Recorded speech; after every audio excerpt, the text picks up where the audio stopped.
प्रश्न असा आहे की व्यायाम करून ऍसिडिटीवर नियंत्रण आणता येतं का? महत्वाचं काय आहे की ऍसिडिटी आपली का होतीये?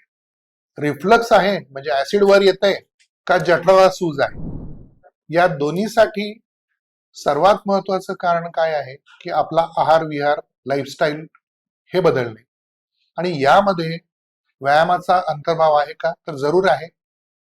काही व्यायाम जसं की योगासन, सूर्यनमस्कार, प्राणायाम या गोष्टींनी शरीराचं संतुलन नियमित करण्यात मदत होते. एरोबिक व्यायाम जसं धावणे, सायकलिंग, स्विमिंग या गोष्टींनी शरीराचं आरोग्य सुधारतं आणि याचा इनडायरेक्ट इफेक्ट आपल्याला मिळतो.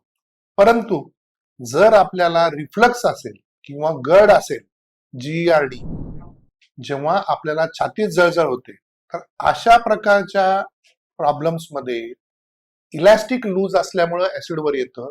जनरली यामध्ये व्यायाम केल्यानंतर याचं प्रमाण वाढू शकतं. भरपेट खाल्लं किंवा भरपेट पाणी पिलं आणि मग व्यायाम केला तर रिफ्लक्सचं प्रमाण वाढतं. त्यामुळे शक्यतो आहारात निहाराच्या जे आपण उपचार पद्धती GERD साठी सांगितल्या आहेत की कमी खाणे, जास्त वेळा पण मोजून मापून खाणे, पोटात जागा ठेवणे, हे पाळणं जास्त जरुरीचं आहे.